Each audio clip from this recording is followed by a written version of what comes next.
Ukraine की जंग में ऐसे ऐसे वाकये सामने आ रहे हैं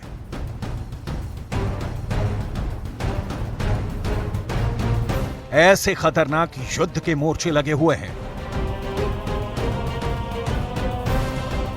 जहां एक एक सेकंड में 100 सैनिकों की मौत हो जा रही है। अब युद्ध के हथियार इतने एडवांस हो चुके हैं कि दुश्मन की एक चूक पूरी की पूरी टुकड़ी का सफाया कर दे रही है और यह सब बाकायदा बदला लेकर हो रहा है। रूस और यूक्रेन की फौजें एक दूसरे पर घात लगाकर हमला करने के लिए ताक में बैठी हुई हैं और पलक झपकते ही जंगी मैदान में मौत नाच रही है।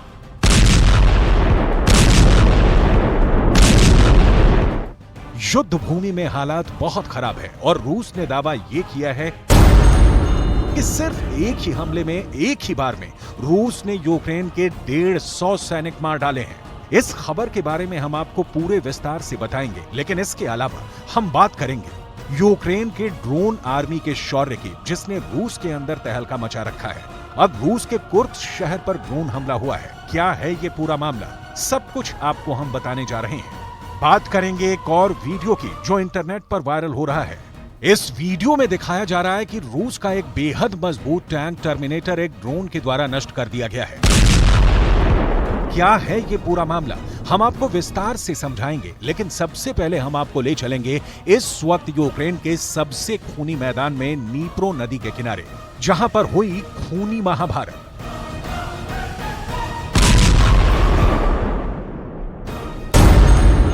रूस की आर्मी की तरफ से शनिवार को यह दावा किया गया कि खेरसोन के इलाके में नीप्रो नदी पार कर रहे यूक्रेन के 150 सैनिकों को मार दिया गया है। आखिर रूस ने किस हमले का इतना खूंखार बदला लिया है, ये हम आपको बताएंगे, लेकिन सबसे पहले हम बात करेंगे कि आखिर रूस की सेना की तरफ से क्या दावा किया गया है।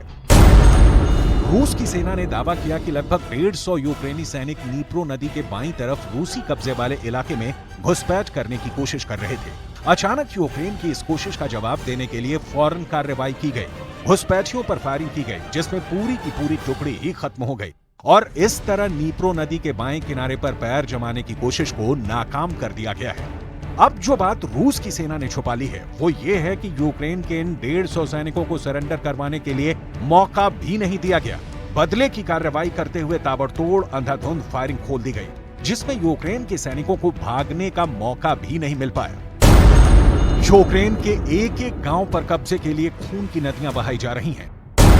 यूक्रेन के सैनिकों ने गलती ये कर दी कि जब वो रूस की आर्मी के द्वारा घेर लिए गए तो रूस के ही कब्जे वाले गांव में छुपने के लिए भागे और यहां पर उनका पूरी तरह से सफाया हो गया।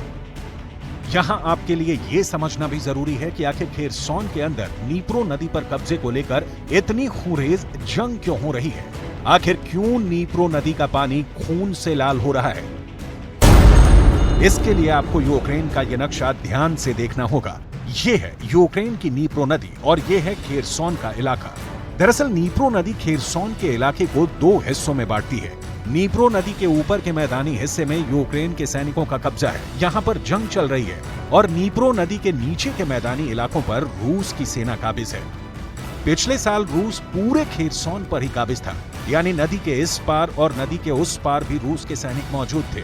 लेकिन पिछले साल जब सर्दियां आने वाली थीं तो खेरसोन के यूक्रेन की तरफ वाले इलाके में रूस के सैनिकों के फंसने और मरने का खतरा था। इसीलिए रणनीति बदलते हुए बहुत चालाकी से रूस के सैनिकों ने खेरसोन की नदी के एक तरफ के इलाके को छोड़ दिया और नदी के दूसरी तरफ भाग निकले। और अभी भी रूस के सैनिक क्राइमिया की तरफ वाले खेरसोन के इलाके में जमे हुए हैं।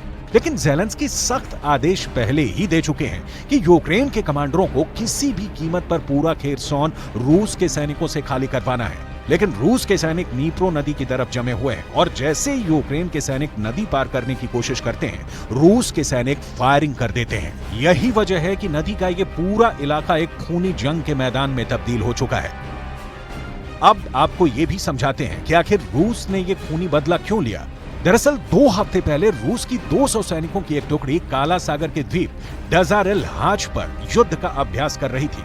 ये टुकड़ी वॉर की फ्रंट लाइन से दूर थी और सैनिकों को लगा कि वो खेरसोन में तैनात यूक्रेन के हिमार्स के रॉकेट से दूर हैं। लेकिन वो गलत साबित हुए और हिमार्स की 150 किलोमीटर की ही रेंज में मौजूद थे और अचानक हिमार्स रॉकेट के हमलों में पूरी की पूरी टुकड़ी ही खत्म हो गई। ऐसा दावा कई इंटरनेशनल न्यूज़पेपर्स में किया गया और अब नीप्रो नदी पर हुए 150 सैनिकों के कत्ल को इसी हमले का बदला बताया जा रहा है। जिस तरह से लोग इस जंग में मारे जा रहे हैं।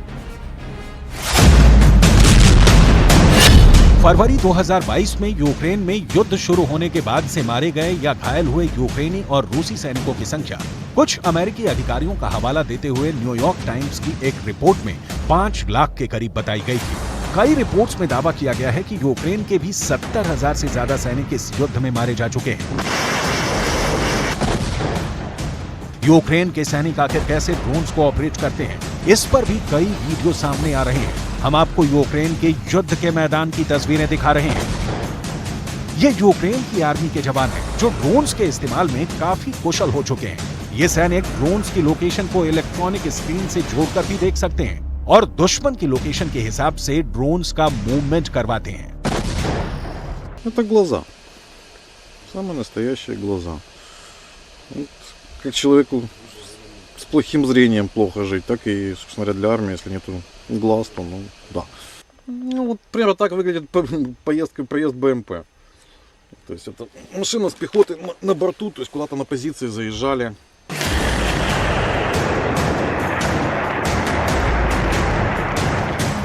और ऐसे एक ड्रोन की मदद से ही डॉनबास के अंदर रूस के टर्मिनेटर टैंक के साथ चलने वाले एक बख्तरबंद वाहन को भी ड्रोन की मदद से मार दिया गया था। कई रिपोर्ट्स में यह दावा किया जाता है कि रूस अब तक इस युद्ध में 4000 टैंक गंवा चुका है। हालांकि इसकी पुष्टि रूस ने नहीं की है। बीएमपीटी टर्मिनेटर का मुख्य काम सैनिकों को मूवमेंट देने के लिए रास्ते को खाली करवाना होता है, लेकिन ड्रोन हमलों में कई टैंकों को मारा गया है।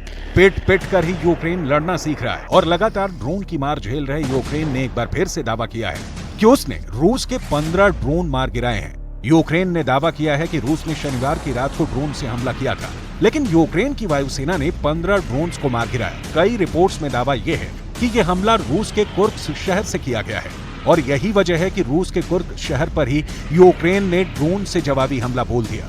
इसकी तस्वीरें भी रूस की तरफ से जारी की गई हैं। कुर्स्क रूस का बॉर्डर सिटी है और यहाँ के रेलवे स्टेशन पर यूक्रेन के ड्रोन्स ने हमला कर दिया है। इस हमले में रेलवे स्टेशन की छत को नुकसान पहुंचा है।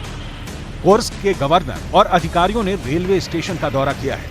अभी 2 दिन पहले मॉस्को के अंदर एक्सपो सेंटर पर भी यूक्रेन का ड्रोन हमला हुआ था। सेवेस्तोपोल मॉस्को से जुड़े क्राइमिया प्रायद्वीप पर रूस के काला सागर बेड़े का सबसे बड़ा अड्डा है और यहाँ पर भी 2 दिन पहले समुद्री ड्रोन से यूक्रेन ने हमला किया था।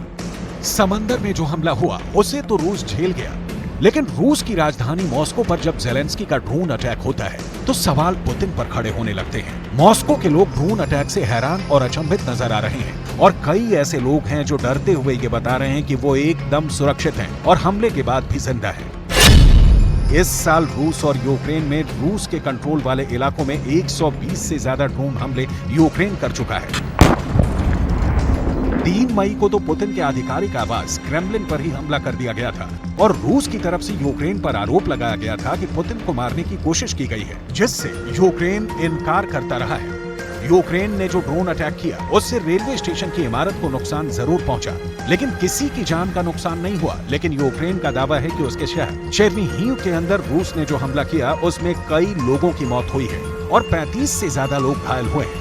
Значить, це була подія, організована громадською організацією, яка займається просуванням дронів, навчанням дронами і так далі. Значить, ми були в якості запрошених і як учасники цієї події і фактично представляли свої дрони.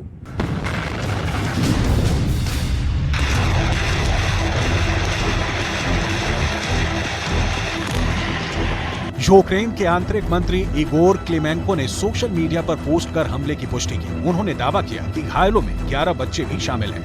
वहीं यूक्रेन के राष्ट्रपति वोलोदिमीर ज़ेलेंस्की ने कहा कि रूसी सेना ने एक थिएटर और एक विश्वविद्यालय सहित उत्तरी शहर चेर्निहिव के केंद्रीय चौराहे पर हमला किया है। ज़ेलेंस्की ने घटना का एक वीडियो भी जारी किया, जिसमें देखा जा सकता है कि सोवियत काल की एक बड़ी इमारत के चारों ओर मलबा दिखाई दे रहा है, जिसके चारों ओर खड़ी कारें आंशिक रूप से नष्ट हो गई हैं, छतें और खिड़कियां टूट गई हैं।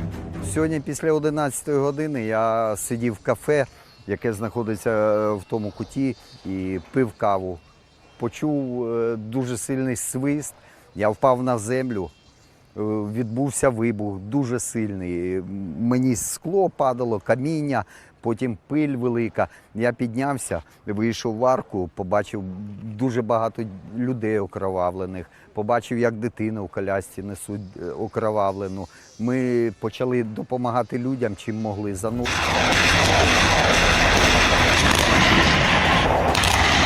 कुल मिलाकर यूक्रेन की हालत लगातार पतली होती जा रही है। रूस पर ड्रोन हमले करने में तो यूक्रेन सफल हुआ है, लेकिन वो रूस को कोई ऐसी बहुत गहरी चोट नहीं पहुंचा सका है जिससे जंग का रुख पलट जाए।